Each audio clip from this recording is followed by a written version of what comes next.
За сэтгүүлчдийнхээ өнөөдрийн агуулгыг айлтгая. Өнгөрсөн нийт өдөр арчилсан намын бүлэг хуралдаж 3 асуудлыг хилцсэн байгаа.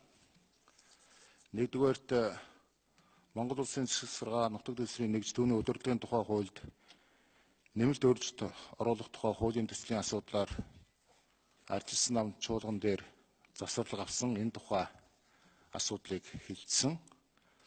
Хоёрдугаарт банкны тухай хуульд нэмэлт өөрчлөлт оруулах тухай асуудлаар мөн арчилсан нам завсарлага авсан байгаа. Энэ асуудлыг ярилцсан.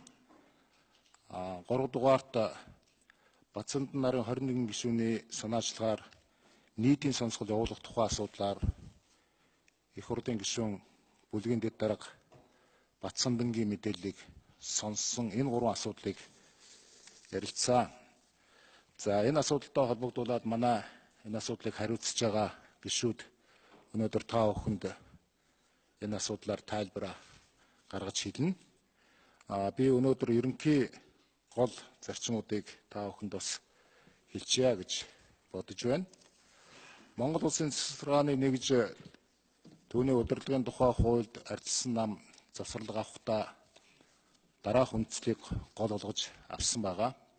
Бүлгийн хуралдаанаараа ярилцаад энэ хуулийн гол төслийн үндсэн агуулга дээр хилцүүлэг өрнөгдсөн гэж ингэж ойлгож байна. Энэ нь аймаг нийслэл сум дүүргийн хурлын төлөөлөгчдийн 3/1 хүртэл хувь нь төрийн албанд төрийн захиргааны албан хаагчаар ажиллаж болно гэсэн ийм заалтыг энэ уг хуульд нэмж оруулахаар хуулийн төсөл санаачлан эрх баригчид оруулж ирсэн. Энэ хууль нь өөрөө энэ заалт нь өөрөө Монгол Улсын үндсэн хууль, төрийн албаны тухай хууль, сонгуулийн тухай хууль, улс төрийн намуудын тухай хууль болон засаг захиргааныхаа нэгжийн өөрийн хуулиудыг ноцтой ийм зөрчсөн ийм заалт орж ирж байгаад бол арчилсан нам дүгнэлтийг зайлшгүй шаардлагатай гэж ингэж үзсэн байгаа. Иргэдийн хурлын төлөөлөгч нь бол улс төрийн нам эвслээс төлөөлн тухайн орон нутгатаа сонгогддог бөгөөд тус аймаг сум орон нутгатаа өөрийн нам эвслээ төлөөлөж хамгийн ихээр улс төрийн үйл ажиллагаанд оролцдог субъект юм. Төрийн албан хаагч гэдэг бол мэр зарчимтай улс төрөөс ангид байх ийм зайлшгүйг хуулиар бол баталгаажуулсан ийм зүйлээ. Тийм учраас энэ хууль бол энэ хуулийн заалт бол зөрчилтэй агуулгын үндсэн агуулгын том зөрчлийг агуулж байна гэж бид ингэж харж байгаа. Энэ хуулийн зөвхөн энэ заалт орж ирснээр үндсэн хуулийн 4 заалт, улс төрийн намуудын тухай хуулийн 4 заалт, сонгуулийн тухай хуулийн 5 заалт, төрийн албан хаагчдын тухай хуулийн 14 заалт, засаг захиргаа нутаг дэвсгэрийн нэгж түүний удирдлагын тухай хуулийн 12 заалт гэд нийтдээ 39 заалтыг ноцтой зөрчилдүүлж байгаа ийм ганц өгүүлбэр орж ирж байгаа. Ер нь бол өнөөдөр бид нар бас нэг судалгаа хийгээд үзсэн.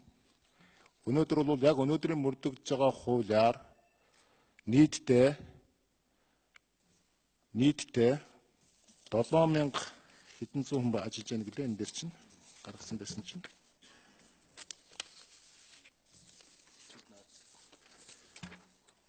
Нийтдээ 7240 иргэдийн төлөөлөгчдийн хурлын төлөөлөгч нарын аймаг нийслэл сум дүүргийн төлөөлөгч нарын хэрвээ 30%-ийг 3/1-ийн төрийн захиргаанд оруулж ажилуулъя гэвэл 2340 хүнийг одоо 2340 улс төрчийг төрийн албан руу хуулийн хүчээр ингэж оруулах ийм нөхцөл боломжийг олгож байгаагаараа бол энэ төрийн албыг улс төржүүлэх хамгийн том шийдэл рүү алхаж байна гэж бид ингэж харж байгаа.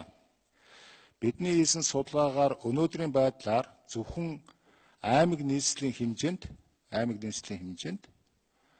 хууль зөрчөөд өнөөдрийн үйлчилж байгаа хуулийг зөрчсөн 60 гаруй иргэдийн төлөөлөгч төрийн албан хаагчаар давхар ажиллаж байна. Өөрөөр хэлбэл үүрэг гүйцэтгэгч гэсэн статусыг зүүж өгöd энийг ажилуулж байгаа гэж ингэж ойлгож байгаа.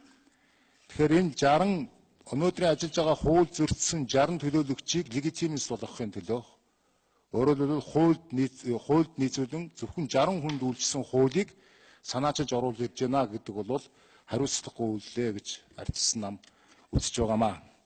За эхний заалтын асуудлаар ийм зүйлийг та бүхэнд мэдээлье. Тийм учраас арчилсан нам энэ асуудлаар өнөөдөр өчигдөр нэгд өдөр бүлгийн хурлаар ярилцаад юу гэж шийдсэн юм гэхээр төрийн албаны тухай өнөөдрийн хилцэж байгаа хуулийн 2 дугаар хилцүүлгийг энэ засаг захиргааны нутаг дэвсгэрийн нэгж түүний удирдлагын тухай хуультай хамтдагч хийх нь зүйтэй гэсэн энэ саналыг гаргасан. Тийм учраас бид нар эх 7 хоногоос энэтэй холбогдуулан тухайн мэргэжлийн эрдэмтэн судлаачид, хуульчид, их хурлын гишүүдтэй хамтарч энэ 2 дугаар хилцүүлгийг зайлшгүй зохион байгуулах ийм шаардлага үүсэж байгаа гэдгийг та бүхэнд мэдээлье.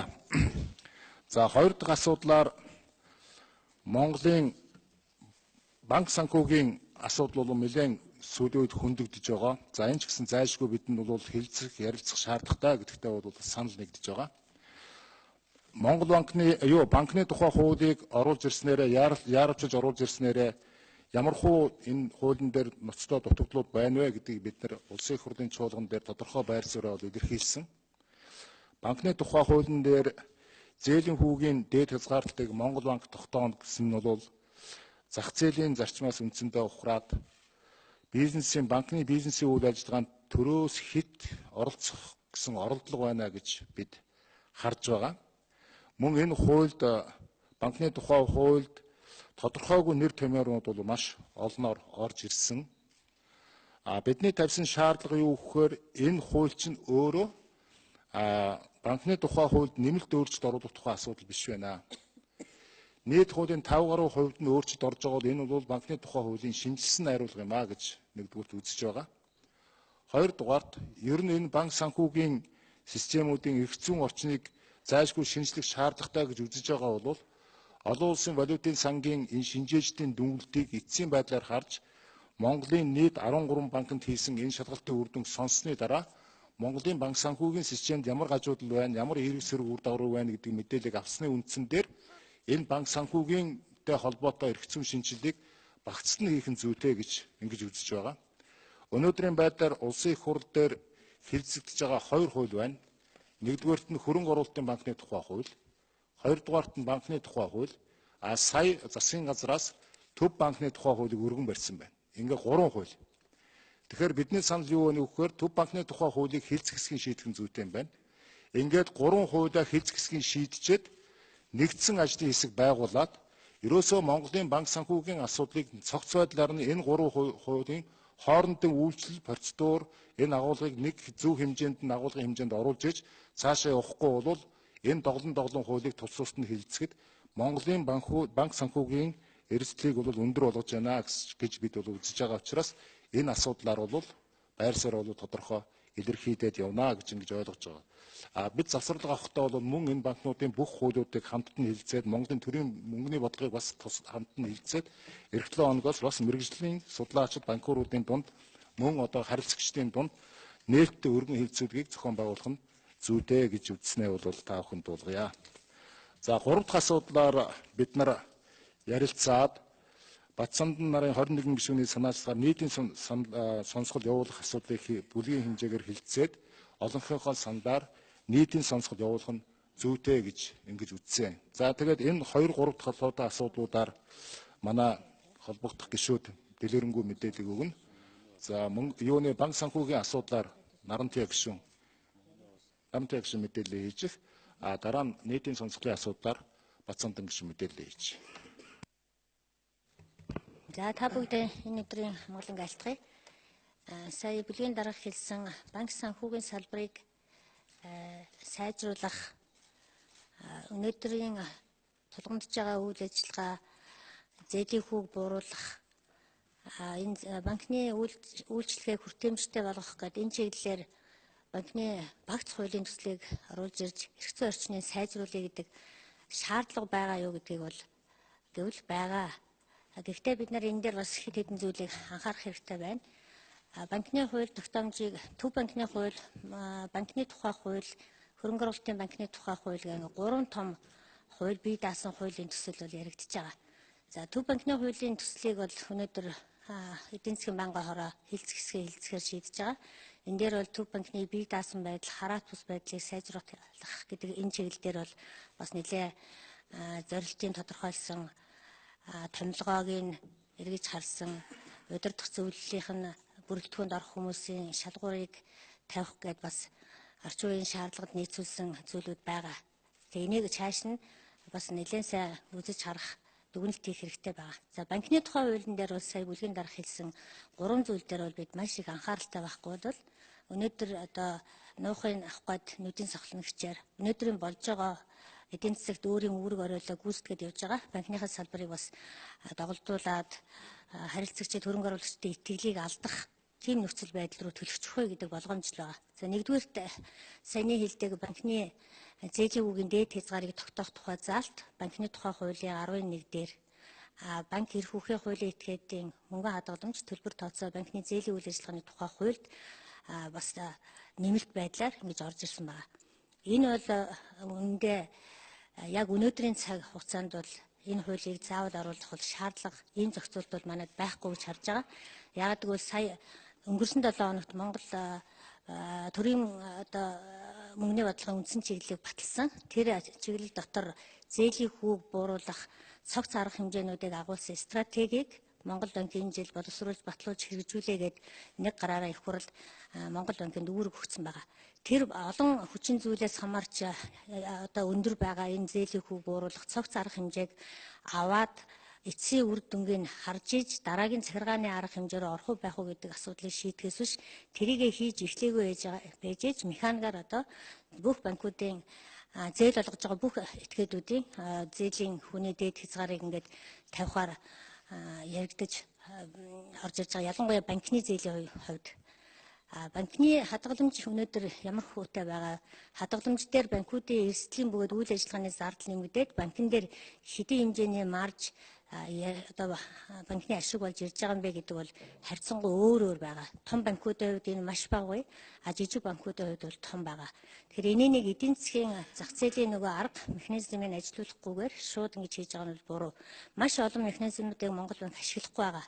Тухайлх юм бол зээлийн мэдээллийн сан гэдэг зээлдэгчдийн бүх мэдээллийг ил тод болгоод зээлдэгчдээс барьцаа шаардахгүйгээр зээл олгодог ийм эрхцүү орчныг хийгээд одоо 5-6 жил болж байгаа. Энэ хуулийг хэрэгжүүлж Монгол банк өөр дээрээ байж байгаа зээлийн мэдээллийн сангаа хувийн зээлийн мэдээллийн сан болгоод мэдээлэлээ өгдгүүгээс одоо өөртөө барьцаатай зээл авдаг энэ доголдол байж л байгаа. Тийм учраас энийг бол бид энэ хуулийн яг энэ хэсгийг бол хууль санаачлагч нар буцааж татаж авах нь ер нь зүйтэй гэсэн ийм байр суурьтай байгаамаа. Хоёрдугаарт валютын сангаас бүх банкуд дээр EQR гэдэг одоо активын чанарыг үнэлэх тийм ажиллагаа хийгдэж байгаа. За энэ ажиллагааны үр дүнд ямар одоо шалгуураар ангилж тэр активуудыг чанартай чанаргүй гэж үзэж байгаа нь бол өөр хэрэг. Энэний үр дүнд бол банкуд дээр өөр дүнгээр өөрийн өрнгийн шаардлага гарч ирднэ. Заримх нь ихээр шаардагдах байх, заримд нь өөрийн өрнг арай багаар шаардагдах байх. Гэтэл энэ арга хэмжээнийхээ эцсийн үр дүнийг үзээгүй жиж Монгол банкны ерөнхийлөгч сая энэ 11 сарын 30-нд бүх банкуудын дөрмийн санг 100 тэрбумаар нэмэгдүүлэх юм шийдвэр бас гаргацсан байна. Энэ шийдвэрийнхаа дагуу 12 сарын 1-ний дотор энэ өөрийн өрнгийг 100 тэрбум болгох их усөрөө олох, энийг хөрөнгө оруулагчтай ол энэ төлөвлөгөөгөө боловсруулж ирээ гэдэг ийм бас захиргааны шинж чанартай шаардлагыг өгсөн байгаа. Ер нь бол Төв банкнаас сүүлийн үед ийм мөнгөний бодлогын арга хэрэгсэл, зах зээлийн үндсэн арга хэрэгсэл зарчмуудыг хэрэглэхийн оронд ийм шууд захиргаатсан ийм хэм хэмжээнүүдийг гаргаад байгаа нь энэ банкны сектортээ ер нь ашиг тус авчрах уу, эсвэл сөрөг өрнө үзүүлэх үү гэдгийг олон талаас нь бодох, үзэх, дүгнэх шаардлагатай байна. Энэ хуулийг гаргаснаар энэ банкны системд ямар үр нөлөө гарах вэ гэдэг үр нөлөөлийн судалгаа бас хийгдээгүй байгаа. Ийм учраас ийм үндслүүдээр энэ хуулиудыг бид нэлээд нухацтай ажлын хэсгийн хүрээнд өргөн авч үзнэ гэж бодож байгаа. За хэдийгээр энэ банкуудын дөрмийн санг өөрийн хөрөнгийг нэмэгдүүлэх, дөрмийн санг нэмэгдүүлэх ч гэсэн өнөөдөр манай банкуудын хувьд бол ликвидити буюу банкуудын үндсэн төлбөр тооцоо гүйцэтгэх чадвар сайн байгаа. Тийм учраас ард иргэд бол бас итгэлтэй авах хэрэгтэй. Энэ банкны системд бол төлбөр түргэн гүйцэтгэх чадвараа хийж чадахгүй дампуурах банк бол өнөөдөр байхгүй. Энэ олон тайлбар нь тодорхойгүй битүүлэг арга хэмжээний үр дүнд иргэд харилцагчид банкнд итгэх итгэл нь буурч болзошгүй. Тийм учраас би энэ үгийг ард иргэдтэй хандаж хэлж байгаа. Банкны систем бол төлбөр тооцооны хувьд сайн гүйцэтгэж байгаа гэдгийг. Хоёрдугаарт энэ банкн дээр өөрийн хөрөнгийн хүрэлцээ тавигдаад ирэхээр гадаад дотоодын хөрөнгө оруулагч нар, хувь нийлүүлэгч нар хэрэгтэй болно.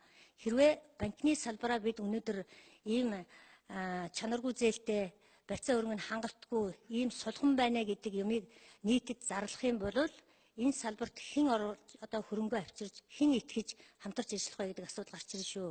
Валютын сангийн шаардлага байгаа өөрийн хөрөнгийн хүрэлцээний одоо энэ активын акварын дүнг нийтэд зарлал гэсэн гэдэг яриа Монгол банкны дотор явж байгаа.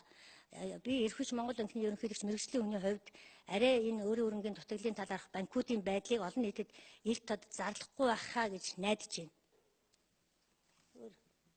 За 3 дахь асуудлаар Бацаан гишүүн мэдэн сонсголоо. За нийтийн сонсголтой холбоотой асуудал олон нийтийн анхаарлын төвд байгаа. Батын хурцыг Өмнө Солонгос элчин сайдаар томилох тухай асуудлаар Улсын их хурлын 21 гишүүн нийтийн сонсгол хийх нь зүйтэй гэдэг санал гаргаж Улсын их хурлын дарга болон холбогдох байнгын хороонд хүргүүлээд байгаа.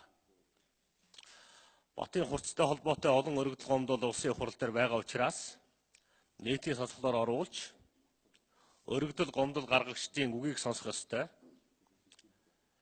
Улсын их хурлын энэ дээр өөрийн байр суурь тодорхой болох ёстой гэдэг зорилгоор 2015 оны 7 сарын 8-ны өдөр батлагдсан 2016 оны 1 сарын 1-ээс эхэлж мөрдөгдөж эхэлсэн нийтийн сонсголын тухай хуулиар 21 гишүүн саналаа гаргасан. Энэ асуудлыг ардчилсан намын бүлэг энэ 7 хоногийн 1 өдөр болсон хуралдаанаараа ярилцсан байгаа. Бүлгийн гишүүд 100% Батын хурцтай холбоотой асуудлаар нийтийн сонсгол хийх нь зүйтэй юм байна гэдэг байр сууринд хүрсэн. Тэгэхээр мэдээж бас энэ асуудал нийгмийн анхаарлын төвд байгаа. Олон нийтийн сонирхлыг татж байгаа. Учираас эрх баригч намын бүлэг бас энэ асуудлыг дэмжих баха гэж итгэж байна. Нийтийн сонсгол гэдэг институт бол барууны орнуудад олон зуун жил хэрэгжиж байгаа гэдгийг та бүхэн мэднэ. Монгол улсад анх удаа зохион байгуулагдах гэж байгаамаа. Нийтийн сонсголын олон төрлүүд байдаг. Томилгооны сонсгол, ерөнхий хяналтын сонсгол, төсвийн сонсгол, бодлогын сонсгол гэдэг олон төрлүүд байдаг.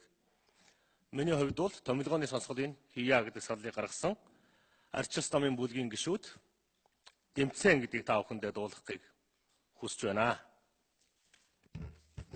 За баярлалаа Бацаан гишүүнд. За асуулттай сэтгүүлчдэр бол асуулттай.